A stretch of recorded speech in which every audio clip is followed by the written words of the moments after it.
Welcome to our fifth film of the United Kingdom.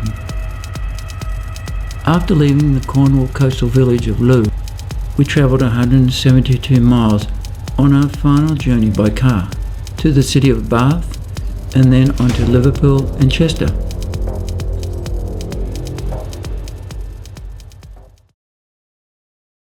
The first view of Bath from our hotel window was of the magnificent Georgian architecture, built with the golden-coloured Bath stone. As the weather cleared, avid lawn bowlers practiced their skills.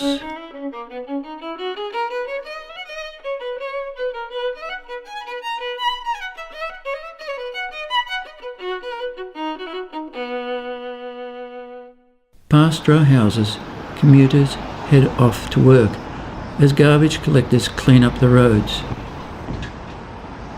Guides lead tourists around the city, but it is very easy to find your own way.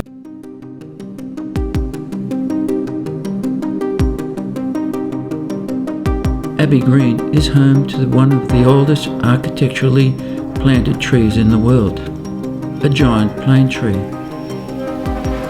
Planted as a sapling in 1793, it is now a massive tree.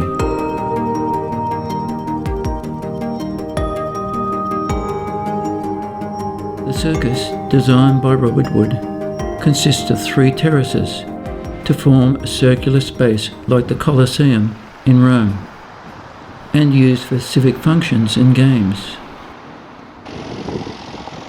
The most spectacular of Bath terraces is the Royal Crescent, designed by John Wood between 1767 and 1774. Both these terraces are used as film locations for the Bridgerton television series, as well as many productions set in this period. Bath is well known the world over for its incredibly well-preserved Roman baths. Even after 2,000 years, the hot springs are still supplying the baths. In ancient times, the Roman baths were a meeting place designed for public bathing, and were used until the end of Roman rule in Britain in the 5th century, falling into ruins a century later.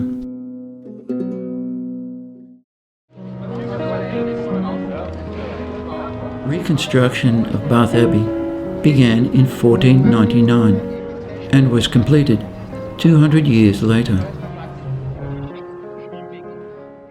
The first thing that catches your attention is its magnificent ceilings. The Abbey features soaring pointed arches, intricate stone carvings, and large stained glass windows that allow beautiful light to filter into the interior.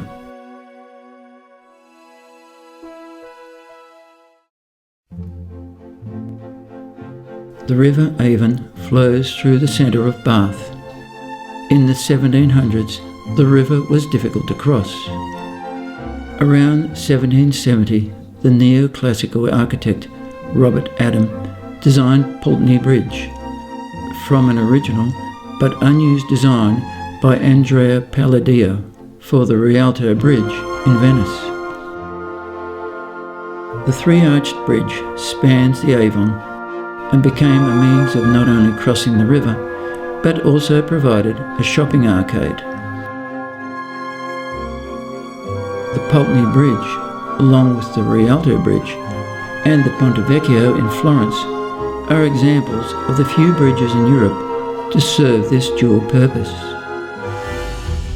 Within the Pulteney Bridge are 2 spiral staircases that take you past cafes and restaurants to the pathway below, where you can walk along the river's edge.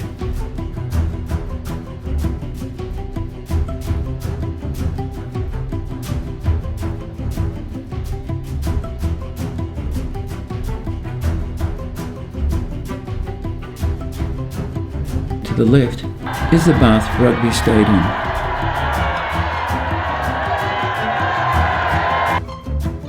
Beautiful trees and stately homes create a wonderful atmosphere.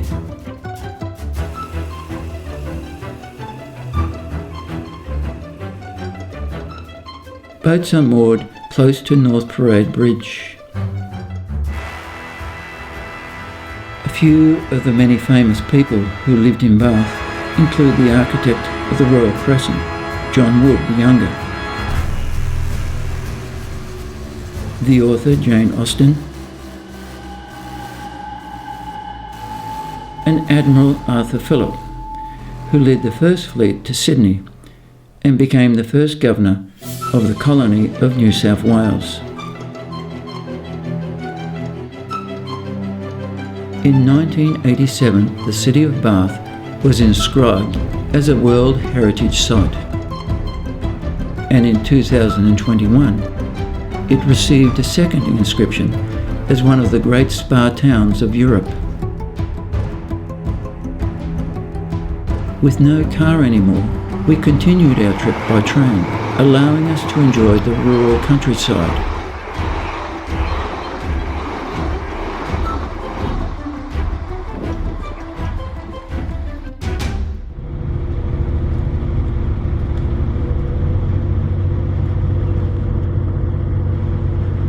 After 5.5 hours, we reached Liverpool Lime Street train station. The city has a population of 500,000 and is known throughout the sporting world for the Liverpool Football Club. Since its inception in 1892, the club has won over 40 championships.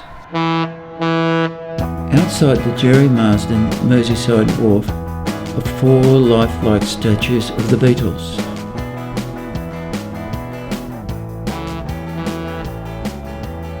Brightly painted ferries cross to the other side of the Mersey to Birkenhead, where we travel by train to the fascinating city of Chester.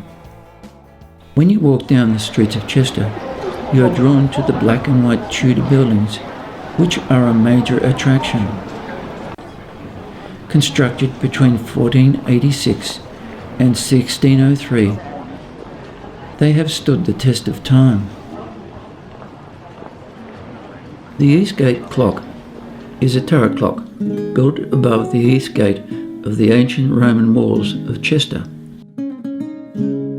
Although the original gate was Roman, the present one was built in Georgian times to allow coaches through. However, the clock wasn't added until the Victorian era to celebrate Queen Victoria's Diamond Jubilee. Chester city walls are the most complete defensive town walls in Britain. Begun firstly by the Romans, they were completed in medieval times and measure almost 3.2 kilometres. The Roman amphitheatre in Chester, though now in ruins, was the largest in Britain.